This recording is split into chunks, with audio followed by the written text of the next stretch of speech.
A very good evening to you, dear viewers. Hello and welcome to a new edition of the Daily Debate. It's a full-packed episode here tonight. I'm your host, Mohammed Abdirrahim, and we'll have a bunch of local and regional and international news and segments to be covered here in the program tonight. And we start at home, where His Excellency, the President, received a phone call from UK Prime Minister Keir Starmer.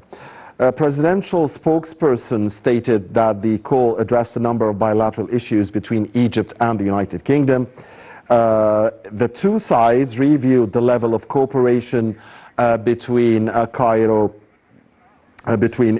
and the UK, and agreed to continue strengthening the partnership in various fields, particularly in the fields of trade and investment, in order to achieve the common interests of both peoples and contribute to supporting the development and prosperity efforts of both peoples. For his part, the British Prime Minister expressed his aspiration to complete his scheduled visit to Egypt as soon as possible.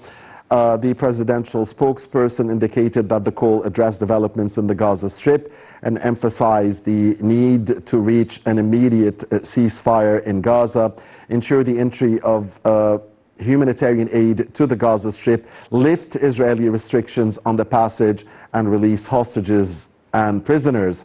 The two sides have also emphasized the rejection of the potential displacement of Palestinians from their land.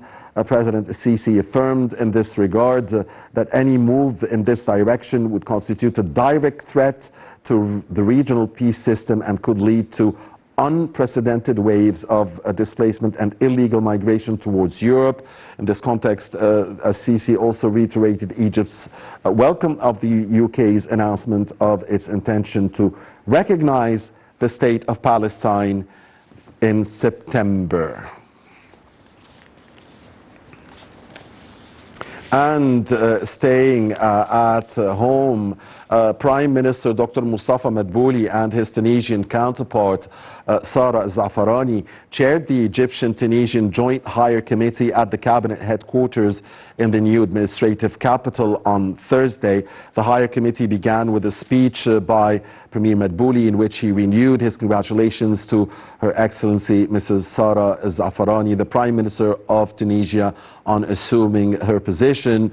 Madbouli affirmed Egypt's support for the economic reform process led by Tunisian President Kais Saied.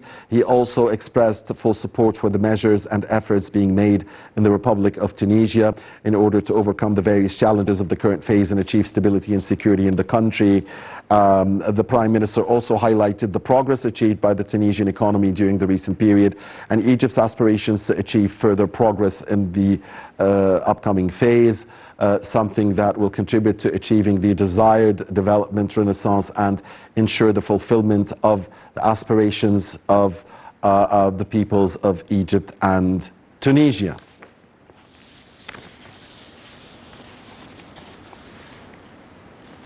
And with us now live over the phone is Mr. Ahmed Laithy, the economic expert. Mr. Laithy, good evening to you. Thank you for joining us. How do you see Egypt and Tunisia coming closer together and transforming their shared historical and cultural ties into tangible political, economic and investment opportunities? Well, good evening to you. And to start with, the Egyptian-Tunisian relationship go back a very, very long time ago, actually even in history. So that's from the Fatimites' time. We share actually common issues and common challenges currently. We are both neighboring Libya from different sides, of course, and what is going on there affects both of us. We are both countries of the southern Mediterranean. We are both members of the Arab Leagues, and of course the current situation in Gaza and the atrocities and the recent attack on Qatar, another Arab country, dictates that we align our views between ourselves and our brothers in Tunisia. as well as I think we have a large opportunity to enhance our economic cooperation. The trade between the two countries is actually relatively modest, and I think that we do have an opportunity to enlarge this trade. At the same time, Tunisia is a very successful country in tourism, Yes. and maybe we can actually also share notes on some of the things that they've done successfully, that we can copy or be inspired by the Tunisian example or experience in tourism. Yes. Another thing, of course, that the Egyptians and Tunisians share is that they both are active players in the African continent. So how does cooperation, Mr. Laithy, between Egypt and Tunisia contribute to African economic integration, especially of the African continental free trade area? Again, we share, of course, the African dimension as well as the Islamic dimension.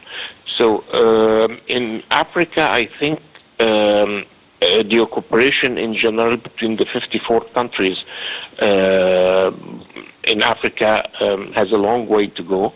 And I think it's a good start to start with the closer countries, and closer here I don't mean geographical proximity only, but also culturally and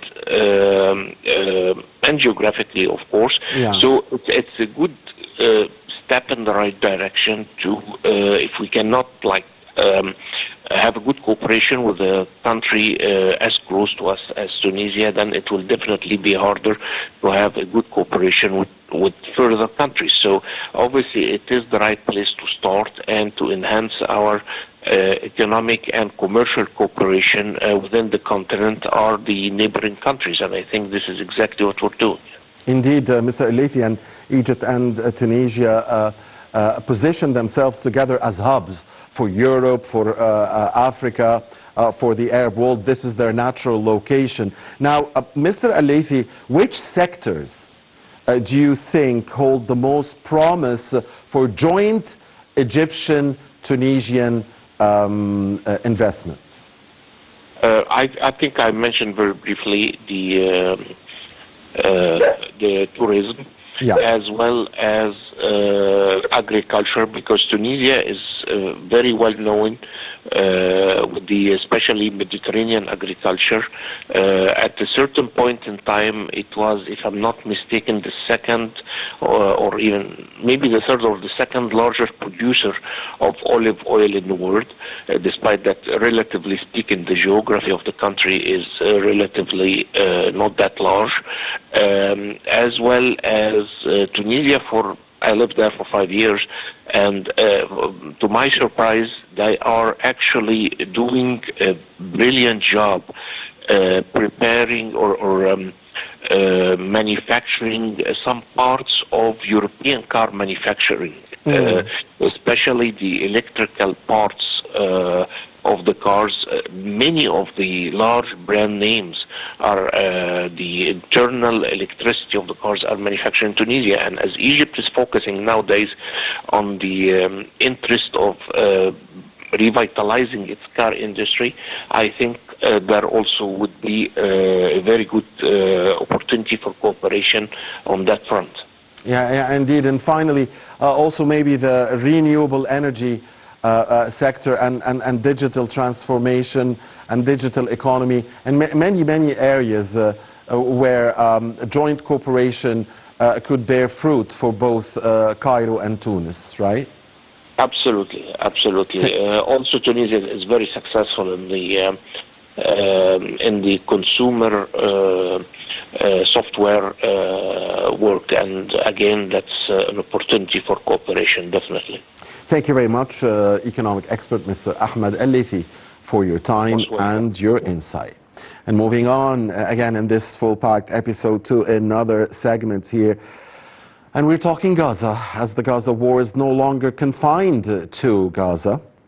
Its effects have spilled into neighboring countries, shaken diplomatic alliances, and threatened to engulf the region into wider conflict. The 9th of September Israeli airstrike on Qatar marks a pivotal moment, one that could either shock the region into renewed diplomatic urgency or plunge it further into chaos. And as the Middle East grapples with the consequences, the urgent task ahead is not just to stop the fighting in Gaza and stop the humanitarian fighting in the humanitarian crisis in Gaza, but also to contain a potential regional wildfire, if it's not already there, the wildfire that now stretches from the Mediterranean to the Arabian Gulf. Only through coordinated diplomacy, regional cooperation, and renewed commitment to peace can the region even hope to avert a deeper crisis. Let's watch this report, dear viewers, about the reactions to the Israeli flagrant attack on Qatar, the state terror exercised by Israel against Qatar, and the regional, local, regional, and international reactions, and what could lie ahead in this very complicated situation.